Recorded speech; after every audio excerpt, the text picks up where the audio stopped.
I suppose it's useful to just point out that what used to be an area that was quite prestigious and a green space and had this cornbrook running as a feature, an attractive feature that people wanted to live near.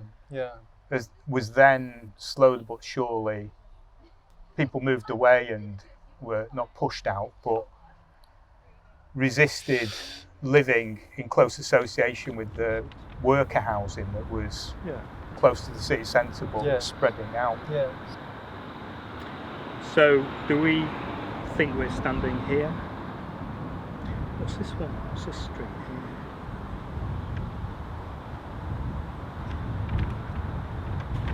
It's more. So I think we're looking across pretty much at where Greenheys, the house, Greenheys Hall used to be. I think we are.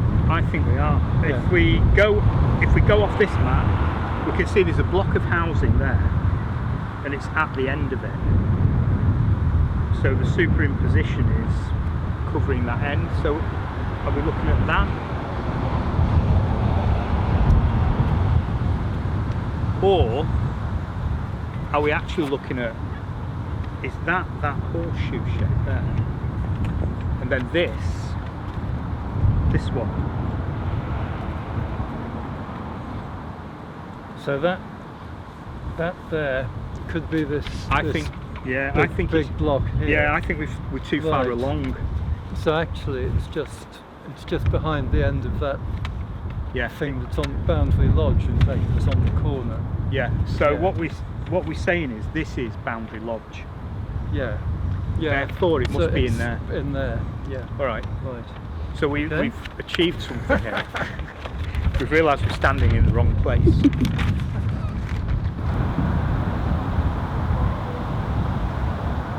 De Quincey is famous as the founding father of drug literature, basically. But that wasn't how I got interested in him. I'm quite involved with the Lake District, and I happened to read a book of his called Recollections of the Lakes and the Lake Poets, which is his personal reminiscences of living in the lakes with Wordsworth and Coleridge.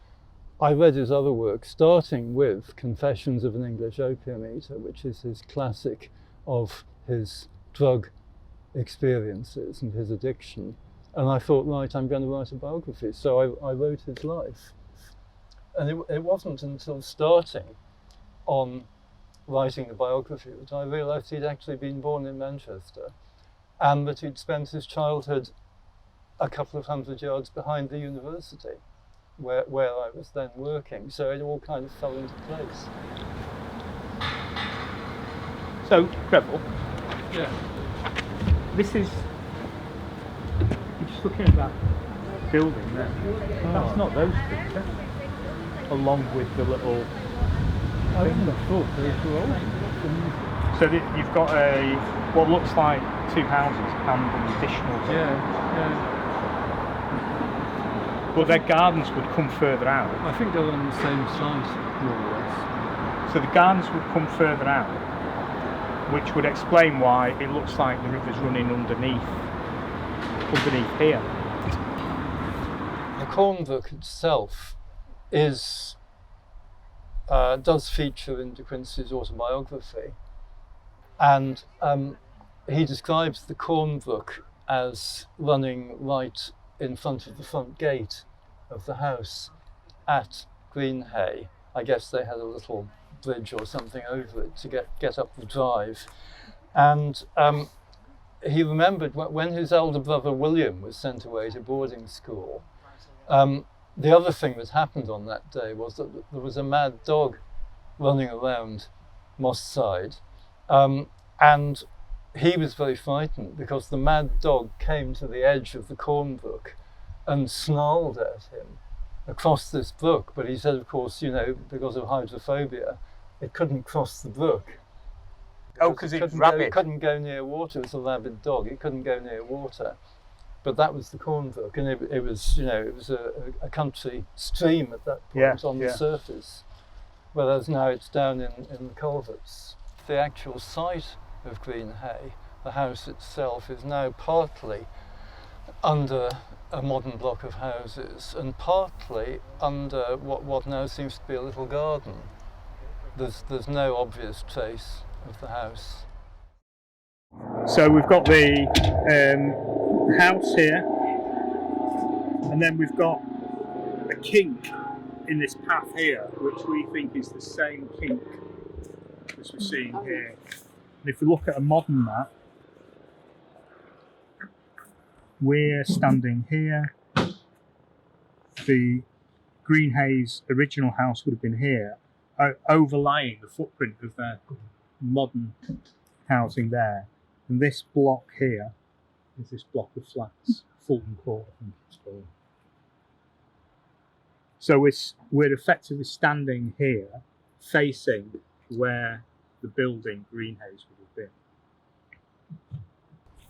In his early childhood, his parents moved out into what was then the countryside, to Moss Side, and they built themselves a mansion which was to be called Greenhay in the Moss Side countryside. It was like a 3-acre domain with gardens, greenhouses, and quite a substantial mansion.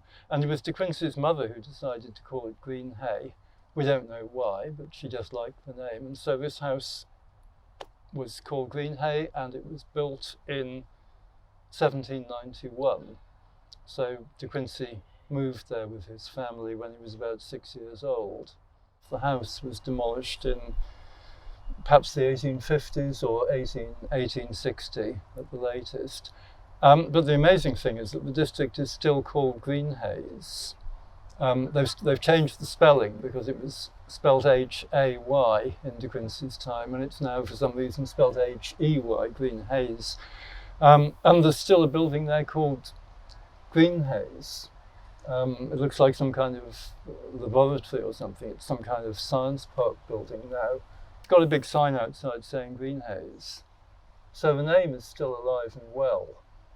It's sort of taken a life of its own, hasn't it? Yeah, it has, yes. I mean, this whole little district is still called Greenheys, simply because of the whim of De Quincey's mother.